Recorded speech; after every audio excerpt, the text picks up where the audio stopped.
Mitos y leyendas. Los manuscritos del Mar Muerto.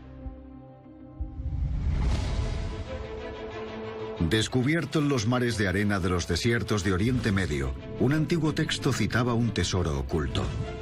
Un hombre creía que era una referencia al oro y la plata pertenecientes a una de las maravillas del mundo antiguo, el segundo templo de Jerusalén. Es la clase de descripción que esperarías encontrar en un libro de ficción sobre tesoros. Si el texto decía la verdad, prometía las mayores riquezas de la historia. El tesoro del que hablaba el rollo de cobre tendría que ser el del templo. Pero el rollo de cobre de los manuscritos del Mar Muerto confundió a expertos y a cazatesoros. Algunos aseguraron que era falso. ¿Existe de verdad el tesoro o es alguna clase de cuento de hadas? El investigador británico John Allegro estaba decidido a averiguar la verdad. Una búsqueda que le saldría muy cara. Se movía literalmente en una jungla. Pero nada le distraería de su búsqueda. Allegro siempre estaba dispuesto a la aventura. Aquella aventura cambiaría su vida para siempre. Esta es la historia del viaje de John Allegro para descifrar el misterio de los manuscritos del Mar Muerto.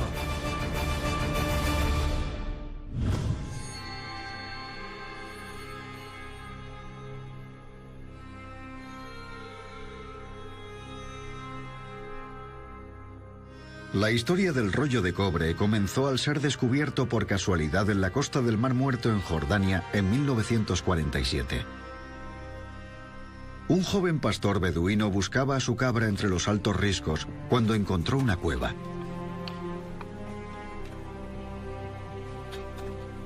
En aquella oscuridad, descubrió unos recipientes de barro que guardaban unos pergaminos envueltos en tela. Serían los primeros de los legendarios manuscritos del Mar Muerto, datados casi en tiempos de Cristo. Los escritos bíblicos más antiguos jamás hallados, de valor incalculable.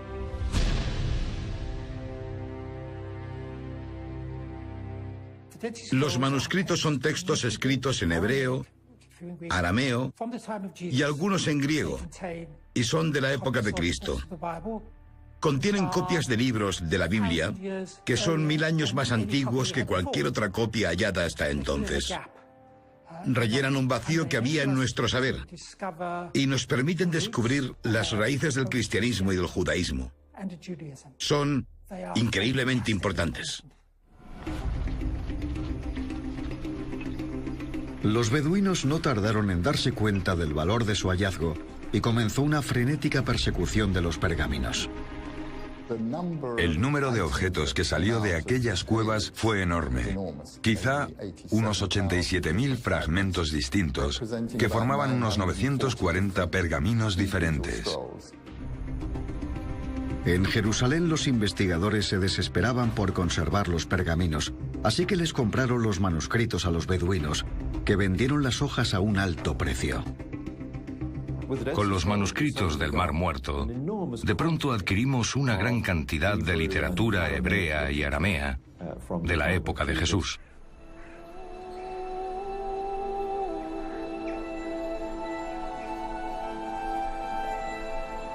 Los fragmentos de los manuscritos del Mar Muerto suponían una tentadora mirada a unos 2000 años atrás. Pero traducir aquellos antiguos textos requería un equipo de investigadores fuera de serie. Al cargo de la misión estaba una institución católica, la Escuela Bíblica Francesa, dirigida por su sacerdote más veterano, el padre Roland de Vaux.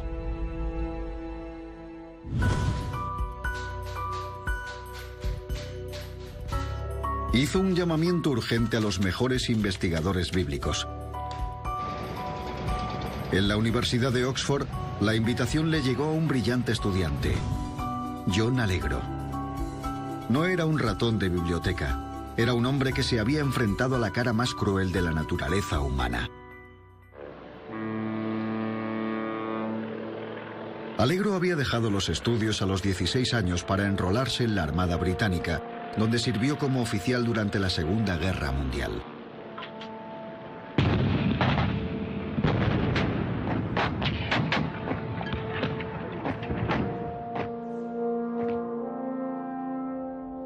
Al terminar el conflicto se metió de lleno a estudiar historia, sobre todo las lenguas de la Biblia, griego, hebreo y arameo. Fue de los primeros estudiantes de la carrera y de los másteres que realizó en Manchester, y había ido a Oxford para hacer su doctorado. Cuando llegó la llamada de Devoe, Allegro no pudo dejar pasar la oportunidad de estudiar esos manuscritos. Eran misterios bíblicos reales que podría investigar. Lo que le fascinaba era la idea de que las últimas personas que trabajaron en aquellos fragmentos antiguos eran hombres que escribieron sobre sus creencias. Aquella conexión personal con las personas que los escribieron 2000 años atrás fue lo que hizo que todo aquello cobrase vida para él. En 1953 voló a Israel en un viaje que cambiaría su vida. Allegro sabía que sus colegas y él trabajaban en uno de los descubrimientos más importantes del milenio.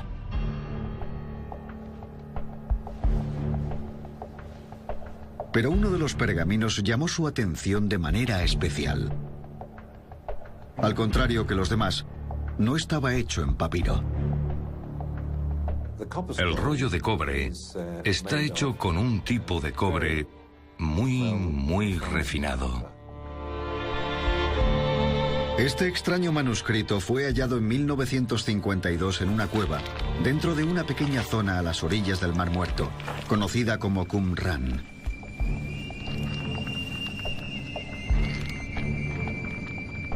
El techo de la cueva se desplomó y entre los escombros se encontró el rollo de cobre dividido en dos. Estaba escrito en un idioma antiguo. Todo lo que le rodeaba era un misterio. ¿Por qué este manuscrito fue escrito en cobre? Es un cobre extremadamente refinado. Su composición es casi 100% puro cobre. La tecnología para hacer eso no estaba muy desarrollada en esa época. Y hay grandes interrogantes sobre cómo pudieron fabricarlo por aquel entonces. Aún así, aunque el cobre parecía muy avanzado, la escritura que había en él era primitiva. En este caso, las letras del hebreo están poco definidas. Es muy complicado de leer. A pesar de las pocas palabras que Allegro podía descifrar, quedó impresionado. Lo miró por fuera, lo leyó y dijo, es una lista del tesoro.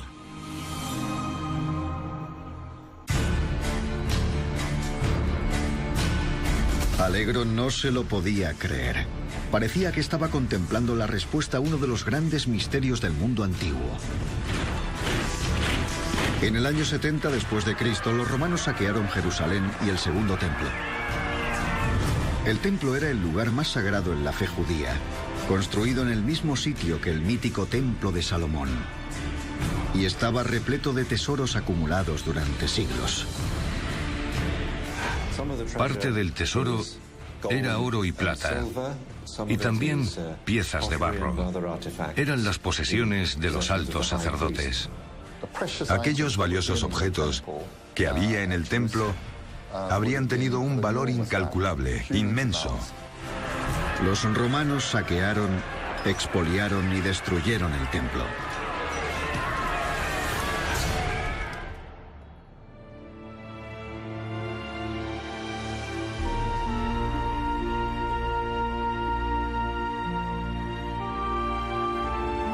Parte de lo que robaron puede verse aún hoy representado en el arco de Tito en Roma. Si te pones justo delante del arco se puede ver la menorá, el candelabro de 7 brazos, las trompetas y unos cuantos cofres en los que seguramente transportaron muchos de aquellos objetos hasta Roma. Según la tradición, el oro y la plata se usaron para pagar la construcción del Coliseo. Pero algunos creen que los romanos no se hicieron con todo el tesoro, que parte de él fue escondido lejos de allí por los sacerdotes del templo. ¿Acaso podría Allegro estar contemplando un mapa del tesoro que podría guiarle a uno de los mayores descubrimientos de la historia?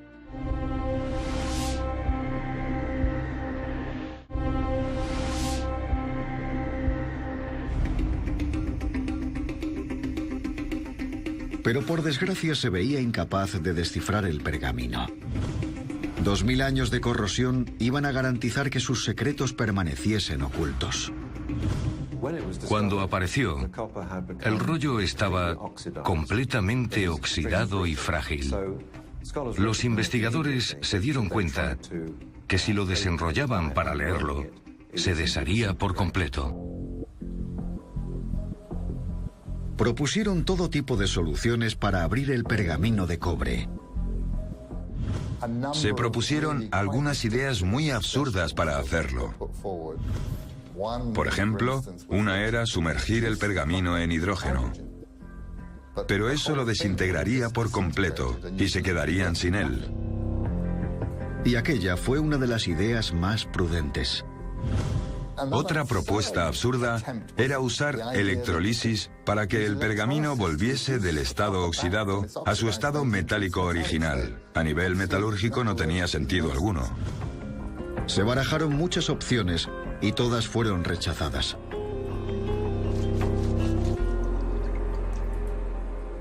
Parecía no existir la forma de recuperar los prometedores secretos del pergamino.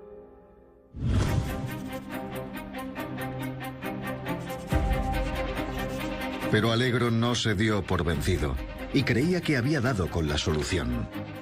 Allegro no era el tipo de persona que decía, sí, sería genial que lo pudiésemos abrir. Él decía, ¿cómo lo vamos a abrir? Venga, hagámoslo. Por entonces Allegro daba clases en la Universidad de Manchester, que presumía de tener uno de los mejores departamentos de ingeniería del mundo.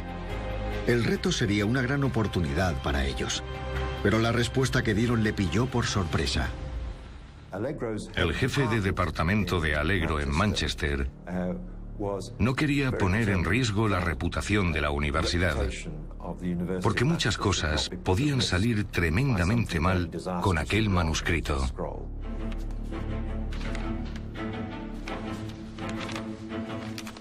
Rechazado por su propia universidad, acudió al Instituto Tecnológico de Manchester. El jefe de departamento, el profesor H. Wright Baker, aceptó el reto y propuso una solución radical.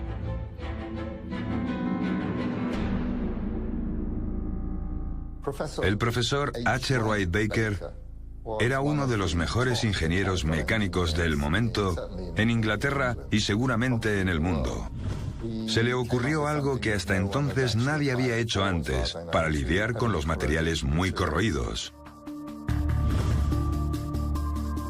La idea de Baker era cubrir el manuscrito con una capa de resina epoxi para detener la desintegración. Entonces iría cortando de arriba a abajo, una a una, finas capas del pergamino. Tenía una cuchilla circular que era capaz de cortar líneas de solo 1 milímetro de profundidad. Tras cada corte, iría girando el pergamino para cortar y separar la siguiente sección. El truco era cortar en línea recta y en lugares donde no hubiese nada escrito. Comenzó a hacerlo en el mayor de los secretos. Baker tenía miedo de que al hacer el primer corte algo saliese mal y destruir el valioso pergamino. Así que comenzó a hacerlo sin contárselo a Allegro. Baker no dejó que hubiese nadie mirando aparte de él, por si acaso algo se torcía. Creo que le daba mucho miedo ser el responsable de la destrucción del pergamino de cobre.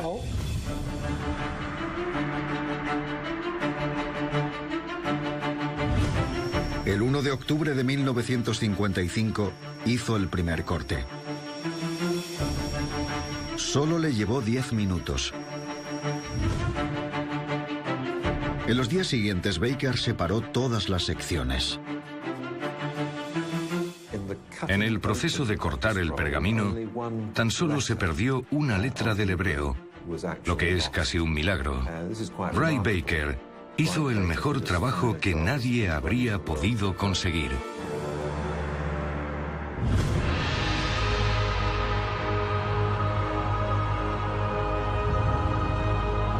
Y así, Allegro se convirtió en el primer hombre en ver el antiguo texto del manuscrito, expuesto por primera vez en casi 2 milenios. Ver el contenido del manuscrito abierto y expuesto por primera vez en casi 2000 años era algo emocionante y asombroso. Inmediatamente se puso a descifrarlo. Descifrar el manuscrito de cobre era algo muy difícil. Había términos que nunca nadie había visto. Y enseguida dio con un nuevo misterio. El pergamino había sido escrito por varias personas. Parecía que el escribano, bueno, los escribanos, porque por lo visto había unas 3 o 4 escrituras diferentes, seguramente no entendían qué es lo que estaban copiando.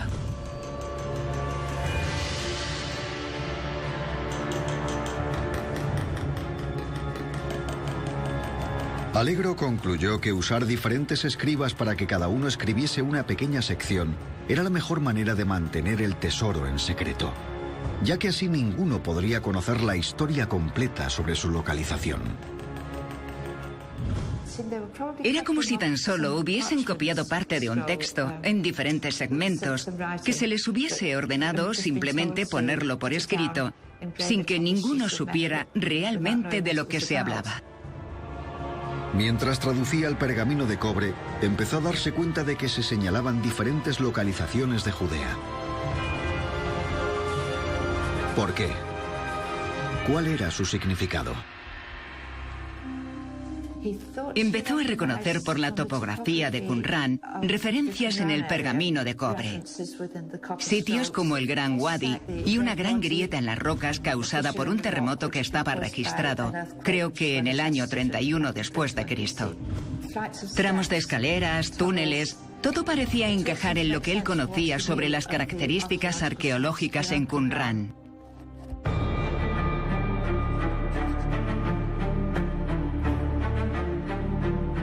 Cuanto más estudiaba Alegro el pergamino, más se convencía de que solo había un lugar posible de procedencia de aquella fortuna. El tesoro descrito en el rollo tenía que ser de un templo. No se le ocurría otro sitio de donde pudiesen salir tales cantidades de monedas de oro, vasijas para el diezmo, lingotes de oro, lingotes de plata, metales preciosos y piedras preciosas. Al ser un tesoro tan valioso, Alegro creía que quien lo hubiese escondido tendría que haber hecho un inventario, que podría haberlo hecho en un cobre extremadamente puro, tan suave que se podría enrollar. No era normal grabar en cobre en aquel periodo histórico, la era del Segundo Templo. No había cobre tan puro disponible para grabar, y las técnicas de fabricación que habían usado eran únicas, algo excepcional. Al contrario que el papiro o el papel de pergamino, aquel manuscrito estaba hecho para durar cientos de años, esperando el momento en que fuese seguro recuperar el tesoro.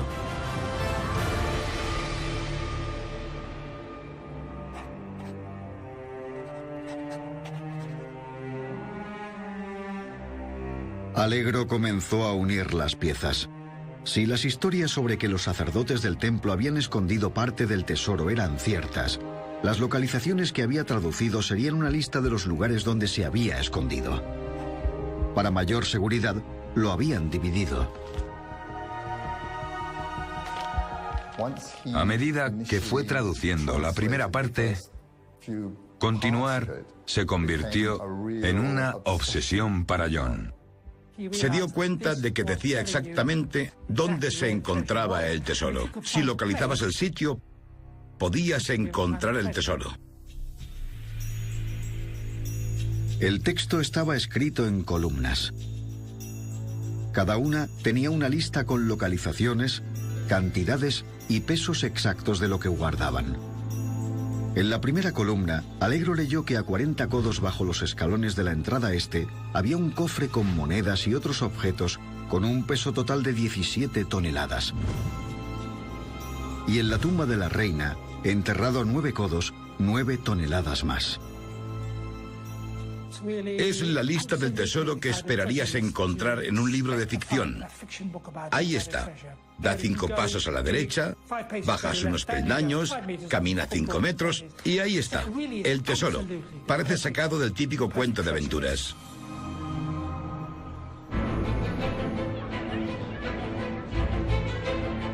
Alegro envió su traducción al padre Roland de Vaux, encargado del proyecto de los manuscritos del Mar Muerto. Esperaba que llegase el telegrama de respuesta diciendo: fantástico, has hecho un gran trabajo. Vamos a dar una rueda de prensa para contarlo todo. Va a ser emocionante.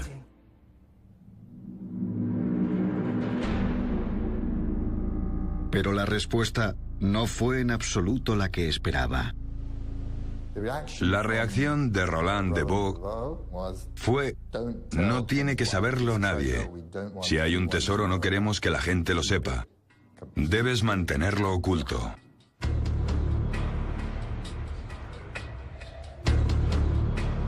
El hecho era que de Vaux no creía que los tesoros descritos en el manuscrito fuesen reales.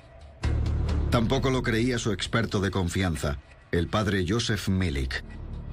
De Vaux era muy escéptico respecto a la veracidad del tesoro y nombró a Joseph Milik para ser el editor oficial del rollo de cobre. Lo primero que Milik pensó es que el rollo era un texto ficticio, imaginario, y que no había que interpretarlo como real.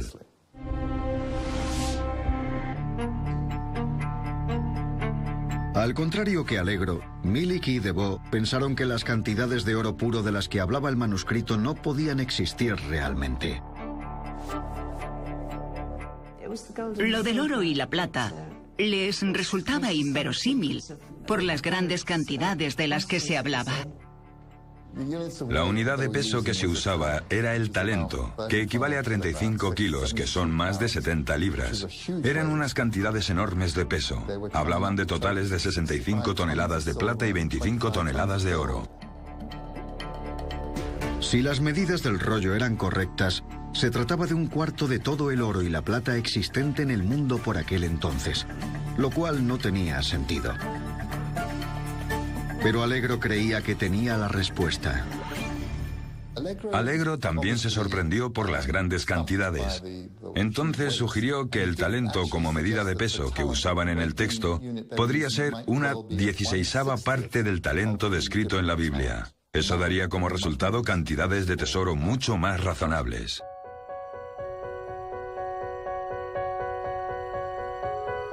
De Vaux y Milik tenían otro problema. Todos los demás manuscritos del Mar Muerto estaban escritos en papel de pergamino. ¿Por qué este era el único que se había grabado en cobre? Para Alegro, esto añadía aún más credibilidad al manuscrito. John Alegro estaba convencido de que el tesoro era real porque el rollo estaba hecho de cobre. Ni piel ni papiro. ¿Quién escribiría en cobre una historia inventada? A pesar de sus reservas, la escuela bíblica autorizó traducir el texto completo del manuscrito. En 1956, la segunda parte se envió al laboratorio de Wright Baker.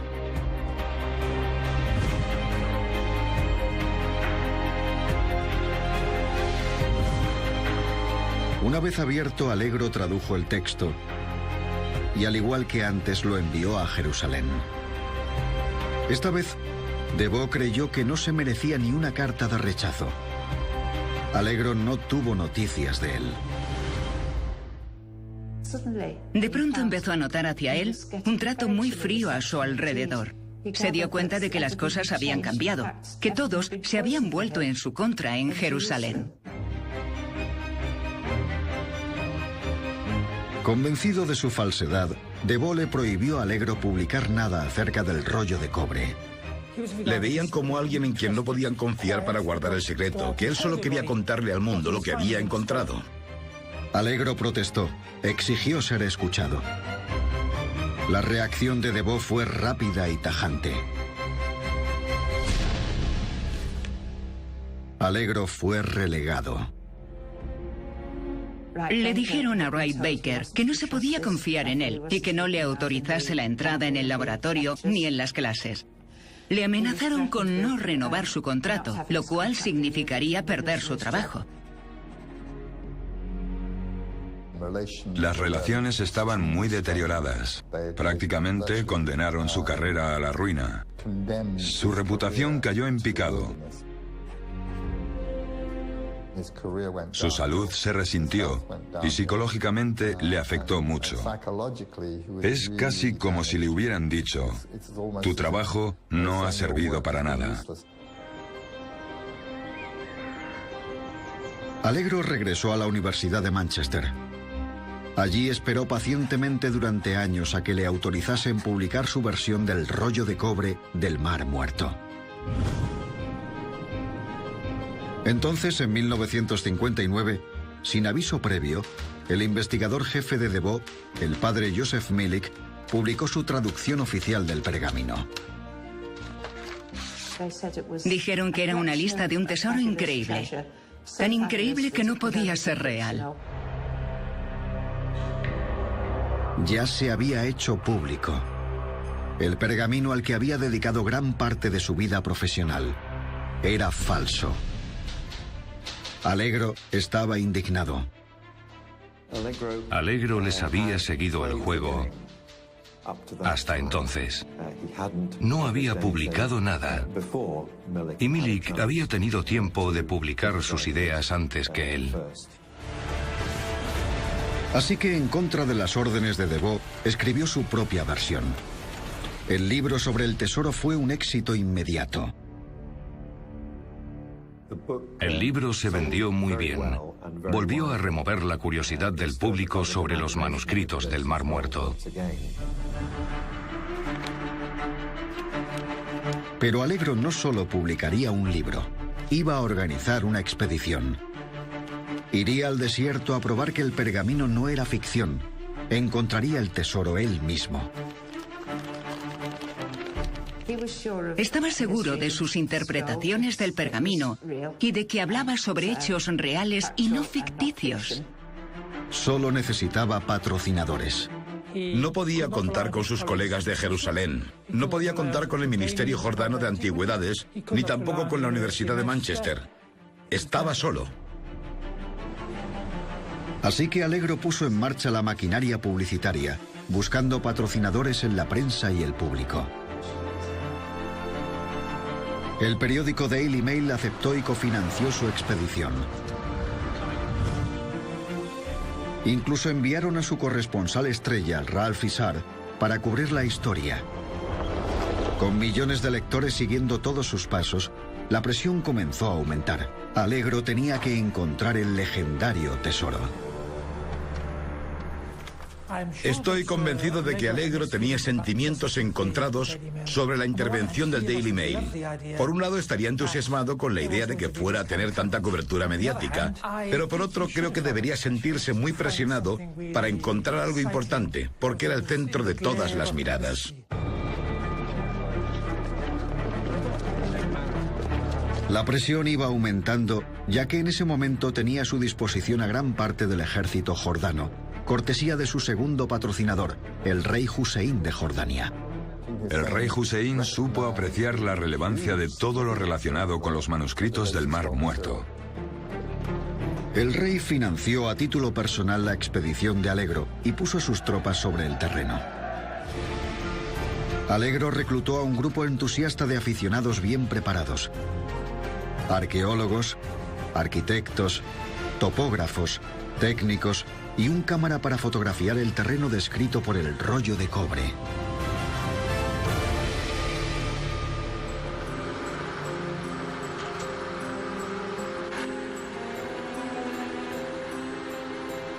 Con el mundo observando, acamparon en el desierto de Jordania.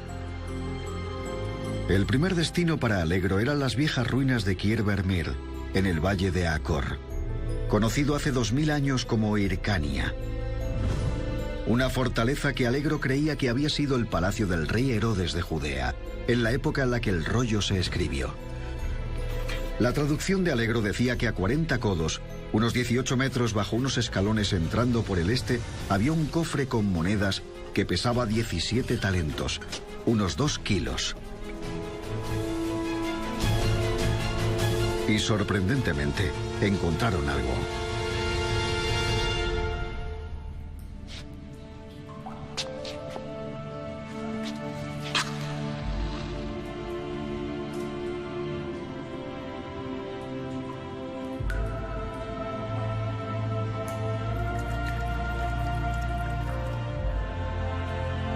En la pared de la roca, el equipo descubrió un hueco, un tramo de escalera que descendía a un espacio abovedado.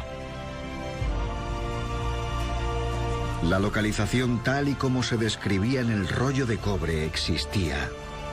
Era real.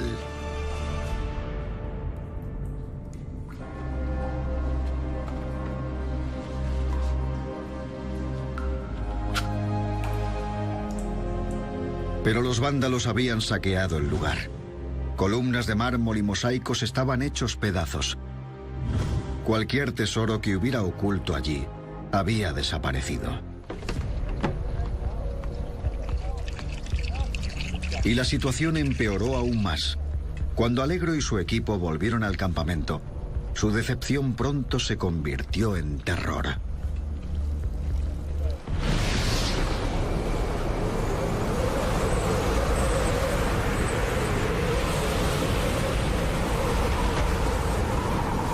Una terrible tormenta golpeó su campamento.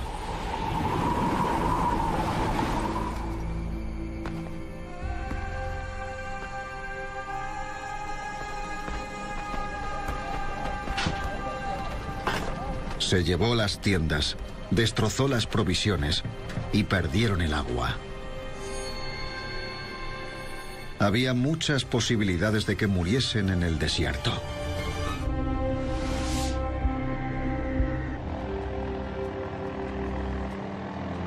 Por suerte, el amigo de Allegro, el rey Hussein, había vigilado de cerca la expedición. La mañana en que la tormenta había amainado, apareció la Fuerza Real Jordana con camiones, llevando agua fresca, equipamiento nuevo, y les ayudaron a establecerse de nuevo. Les anclaron a las rocas con más fuerza para la próxima vez que pasara.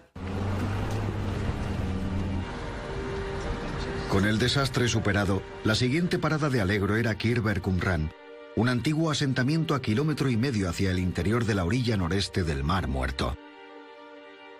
El rollo de cobre menciona como uno de los lugares que esconden un tesoro, un lugar llamado Sekaka. Sekaka es posiblemente el nombre del actual Qumran. Muchos de los lugares nombrados en el rollo de cobre apuntan a la zona de Qumran. Khirbet Qumran había sido el hogar de una secta judía, los esenios. Ellos habían escrito y escondido los manuscritos del Mar Muerto en las cuevas cercanas. Si los manuscritos habían perdurado durante 2 milenios, quizás el tesoro también. De hecho, pocos años antes se habían encontrado monedas en aquella zona. Se encontraron un montón de siclos de plata, y esto llevó a algunos a creer que quizás el rollo de cobre describiera el resto del tesoro esenio. El equipo de Allegro registró la zona con detectores de metales. El pitido regular de esos aparatos les hizo elevar sus esperanzas.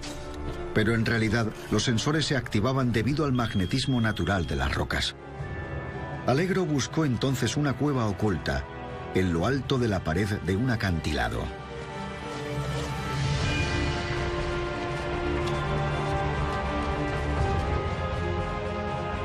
Encontró huesos y vasijas del 400 después de Cristo. Pero ningún tesoro.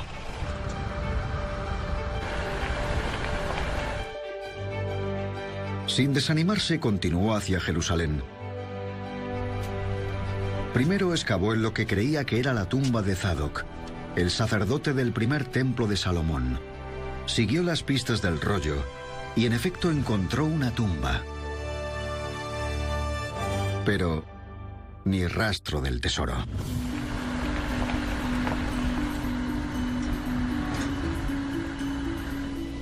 Aún tenía un último plan.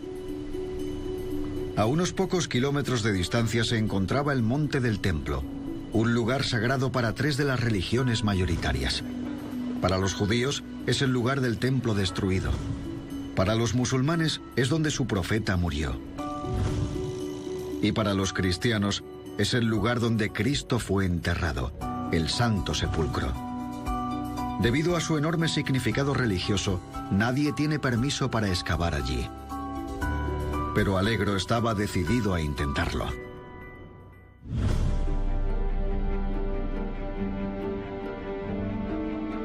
Alegro había oído que bajo la cúpula de la roca había un laberinto con pasadizos y recámaras. El rollo mencionaba 12 lugares dentro del templo. Quizás el tesoro se hubiese ocultado bajo el lugar donde una vez estuvo. Alegro intentó conseguir permiso del Ministerio Jordano de Antigüedades y parecía que empezaba a conseguirlo. Rellenó solicitudes, modelos, formularios, pasó de una persona a otra y esperó mucho tiempo. Pero en el último momento, las autoridades se lo denegaron. Alegro sospechaba que detrás de este comportamiento estaba su viejo enemigo, Roland de Vaux. Nunca tuvo pruebas. Era una sospecha porque habían publicado un artículo en el que parecía que se alegraban de que la expedición de Alegro no estaba obteniendo muchos frutos. Y eso le hizo pensar que tenían algo que ver con que le hubieran denegado el permiso. Alegro estaba más frustrado que nunca. En Khirbet Mir, Alegro no halló nada, y en Jerusalén tampoco. Es decir, no encontró nada en los sitios en los que sí estaba autorizado a excavar.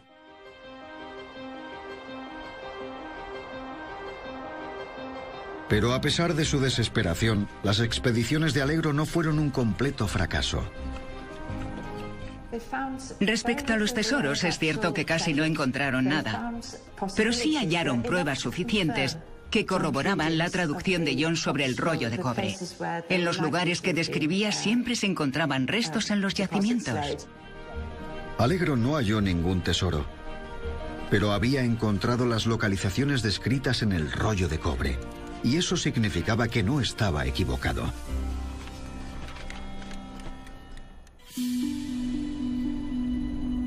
Poco tiempo después, Alegro recibió noticias sobre un gran hallazgo.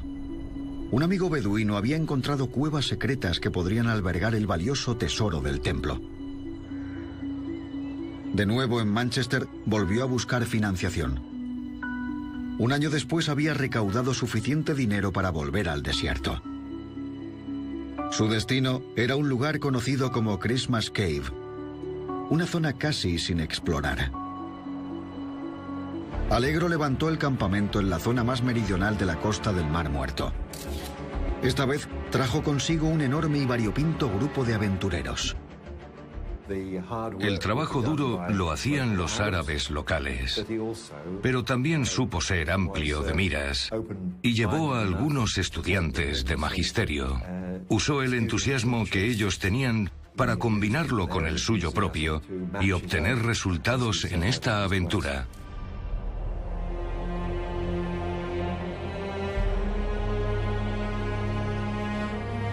Alegro se centró en 3 localizaciones: Christmas Cave, una zona en lo alto de un acantilado solo accesible en helicóptero; las ruinas de piedra de Mazin, una base militar del siglo I después de Cristo, posiblemente utilizada por los rebeldes judíos para resistir a los romanos; y Ein Fesca, una zona de cuevas parecida a una colmena. De nuevo, el rey Hussein brindó su apoyo, obligando al gobierno a acelerar las licencias para excavar, mientras transportaba el equipo al campamento en avión. Pronto, Alegro y su equipo podrían partir hacia Christmas Cave. Fueron entrando poco a poco, estaba muy oscuro y había murciélagos. Al principio pensaban que no llevaría a ninguna parte, pero el túnel seguía y seguía. Las semanas de búsqueda resultaron infructuosas. Las exploraciones en Mazin y las cuevas de Ein Fesca tampoco dieron resultados.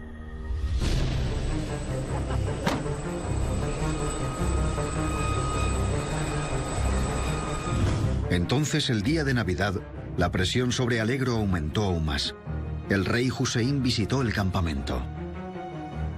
El rey Hussein tenía un interés personal en aquella expedición y fue a visitarla el día de Navidad.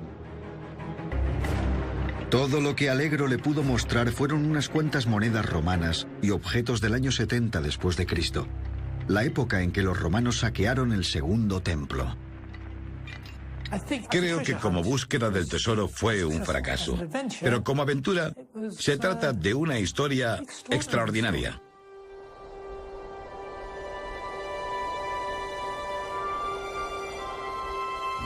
Pero para Allegro, la aventura no era suficiente. Había dedicado 10 años de su vida a descifrar los misterios del rollo de cobre.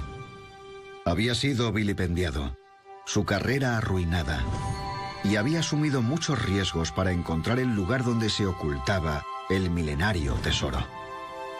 Finalmente, Allegro puso fin a la expedición. Había fracasado en la búsqueda de los tesoros listados en el rollo de cobre. John Marco Allegro murió en 1988. Fue a la tumba prácticamente solo en su creencia de que el rollo de cobre del Mar Muerto era legítimo.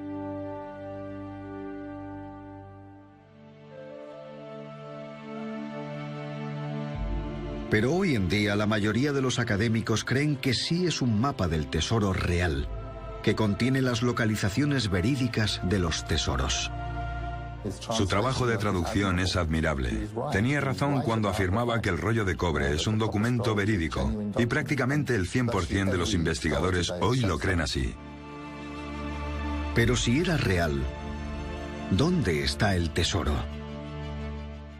Sospecho que los romanos, que seguramente sabían de la existencia del oro y la plata del tesoro del templo, debieron torturar a todos los que cogieron para encontrar parte del tesoro. Y ellos seguramente no fueron los únicos que saquearon las riquezas del templo.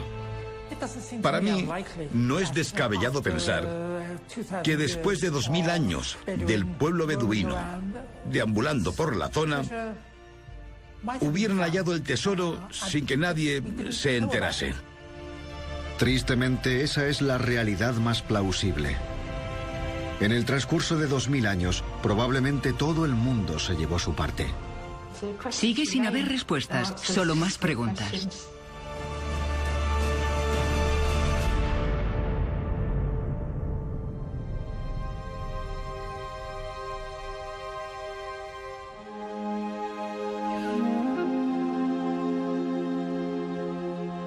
Pero hay otra posibilidad. Una pequeña parte del rollo de cobre habla sobre otro manuscrito escondido en un túnel al norte de Colit, que contiene más información sobre tesoros del templo enterrados. Pero la localización de Colit es un misterio. Y eso significa que al menos una parte del tesoro podría seguir ahí fuera.